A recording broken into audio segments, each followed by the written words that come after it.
Presents TBS বইমেলা প্রাঙ্গণ থেকে আপনাদেরকে স্বাগত জানাচ্ছি আমি মোহনা হোসেন। দর্শক, আজকে আমরা আড্ডা দেব একজন তরুণ কবির সাথে।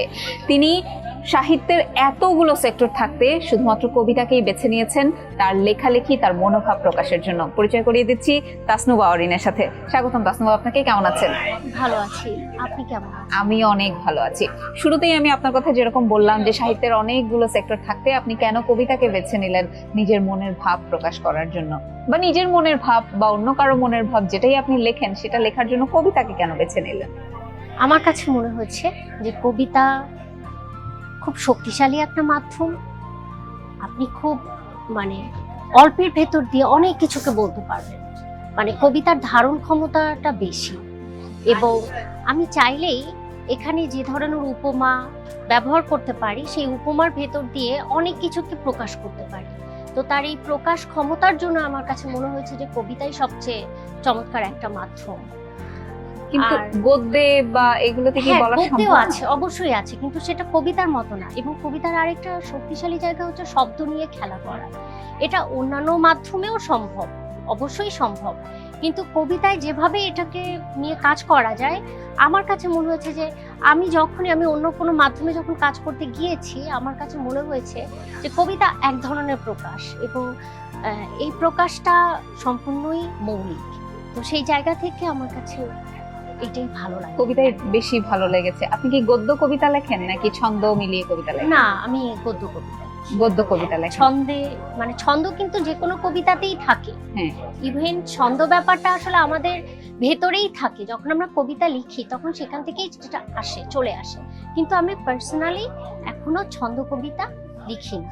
আচ্ছা, এই বইমেলায় তো আপনার চতুর্থ বইটা প্রকাশিত হয়েছে। এর আগে আপনার 3টা কবিতার বই আছে।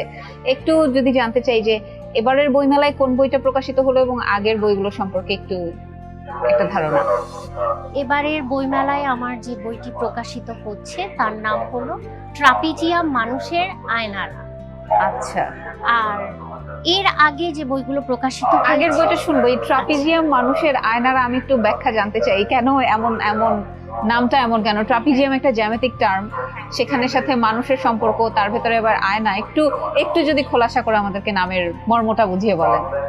আচ্ছা, এই যে ট্রাপিজিয়াম মানুষ, আমার কাছে মনে হয়েছে যে আমরা কবিতা থেকে কোনো টার্ম তৈরি করতে চাই না, একটা ফিলোসফিক টার্ম তৈরি করার প্রতি কিন্তু আমাদের ইচ্ছাটা একটু কম আমার কাছে মনে হয়েছে।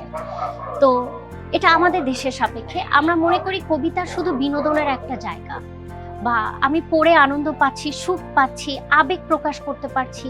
কিন্তু আমার কাছে মনে হয় যে এর থেকে যদি আমরা একটু ভিন্নভাবে চিন্তা করি তাহলে যে ব্যাপারটা পাই সেটা যদি আমরা কবিতায় আনতে পারি তাহলে সেটা অনেক বেশি একই সাথে যেমন আনন্দের কারণ হয়ে উঠবে এবং সেই সাথে চিন্তা করারও একটা জায়গা তৈরি করে দেয়।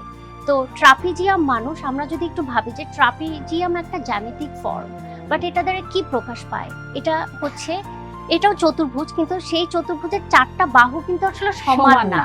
তো ঠিক তেমনি আমাদের সমাজে মানুষ, তারাও কিন্তু সবাই সমান না, কিন্তু সবাই যে সমান না তবু তারা একত্রে আছে এই ব্যাপারটা।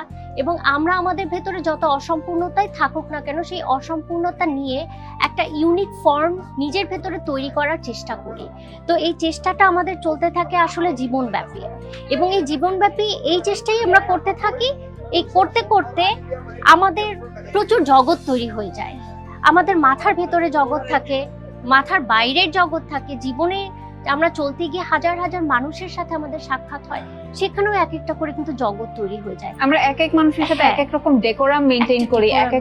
আমার বাবার সাথে যেমন আচরণ করবো আমার ভাইয়ের সাথে আমি তেমন আচরণ করবো না, এটাই বোঝাতে চাচ্ছি। তো এই যে সবকিছুর ভেতর দিয়ে আমাদের যে যাত্রাটা, সেই যাত্রাটাই হচ্ছে এক একটা আয়নার মতো আমাদেরকেই প্রতিফলন করায় যে, এবং আমরা এই জার্নিটা কেন করছি? কারণ আমরা কিন্তু নিজেদেরকে, আমরা যতই ভাবি যে হ্যাঁ আমরা ইউনিক, আসলে তা না, আমাদেরকে ইউনিক হয়ে উঠতে হয়। তো ট্রাপিজিয়ামের এই জায়গাটাও হচ্ছে যে 4টা অসমান বাহু, সে যেমন একত্রিত হয়ে একটা ফর্ম তৈরি করছে, জ্যামিতিক ফর্ম, ঠিক তেমনি একজন মানুষ সে তার সমস্ত অসঙ্গতি, সমস্ত কিছু নিয়ে তার ভাবনার জগতে সে ইউনিক হয়ে উঠছে এবং সে সেটা সমাজে দেখাচ্ছে। এই জায়গা থেকে হচ্ছে ট্রাপিজিয়াম মানুষের আয়নারা। খুবই খুবই সুন্দর, খুবই গভীর, খুবই থটফুল একটা নাম। এই বইমেলায় আপনার নতুন বই এটা প্রকাশিত হচ্ছে, কিন্তু এর আগেও আপনার 3টা বই প্রকাশিত হয়েছে। সেখান থেকে আপনি পাঠকদের কাছ থেকে কেমন ফিডব্যাক পেয়েছেন? ভালো, যথেষ্ট ভালো। তবে আমার পাঠকরা, আমি যদি ভাবি যে প্রত্যেক সাহিত্যিক বলি, কবি, সাহিত্যিক, শিল্পী, প্রত্যেকের কিন্তু একটা নিজস্ব ঘরানার পাঠক থাকে। তো আমার পাঠক যারা, তারা হচ্ছে অনেকটা নিভৃত পাঠক। তারা কখনোই খুব উচ্চারিত স্বর না, তারা মানে আমাকে তারা জানায় ইমেইল করে, তারা আমাকে SMS এর মাধ্যমে খুব সুন্দর করে ছবি পাঠিয়ে, এবং আমিও যে সেটা খুব বেশি প্রকাশ করি তা কিন্তু হয় না।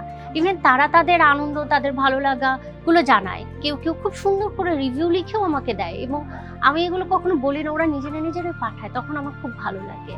আপনি কি আপনার পাঠকদের মতোই একটু নিভৃতে থাকতে পছন্দ করেন, নাকি নিজের জীবনের গল্প কবিতার মধ্যে দিয়ে বলছেন, নাকি অভিজ্ঞতা বলছেন, না অবজারভেশন বলছেন নিজের লেখায়? লেখার ভেতরে আসলে সবগুলো চলে আসে, এবং আমাকে যদি বলেন যে আমি কি নিভৃতচারী, সেটা কিন্তু সত্যি না। যদি নিভৃতচারী হতাম তাহলে আজকে বই প্রকাশিত হতো না, বইও প্রকাশিত হতো না, এবং তারপর আমি ইন্টারভিউ দিতে আসলাম না। তার মানে আমি অবশ্যই নিভৃতচারী না, কিন্তু আমি মনে করি যে দুটোর মধ্যে একটা ব্যালেন্স থাকা উচিত। যেমন আমি কতটা প্রকাশ করব এবং কতটা নিজেকে অপ্রকাশিত রেখে নিজেকে সৃষ্টি করব, এই দুইয়ের মধ্যে আমার মনে হয় একটা ভারসাম্য রাখাটা দরকার, সেটা চেষ্টা করি। এবারের বইমেলা থেকে কি প্রত্যাশা করছেন? আপনার বই কতটুকু সফলতা আশা করছেন আপনি? এই বইটার ক্ষেত্রে আমার বিগত বইগুলো তো প্রকাশিত হয়েছে, এই বইয়ের ক্ষেত্রে আমার ভাষায় কিছুটা পরিবর্তন আমি এনেছি, কবিতার ভাষায়, এবং একই সাথে আমার বইটার কভার খুব সুন্দর। বইয়ের যে বিন্যাস থেকে আরম্ভ করে যদি সবকিছু বলি, তাহলে সেগুলো নিয়ে আমি মোটামুটি খুশি। তো বাকিটুকু দেখা যাক পাঠক কিভাবে গ্রহণ করে, মনে করছি ভালো হবে। আচ্ছা, অসংখ্য ধন্যবাদ এবং শুভকামনা থাকলো আপনাকে। আপনার সাথে আড্ডা দিয়ে আমার অনেক ভালো লেগেছে। আপনার সাথেও আড্ডা দিয়ে আমার অনেক ভালো লেগেছে। ভালো থাকবেন। আপনাকে ধন্যবাদ। দর্শক, আপনাদেরকে অসংখ্য ধন্যবাদ এতক্ষণ আমাদের সাথে ছিলেন। আশা করি আপনাদের ভালো লেগেছে আমাদের আজকের আড্ডা।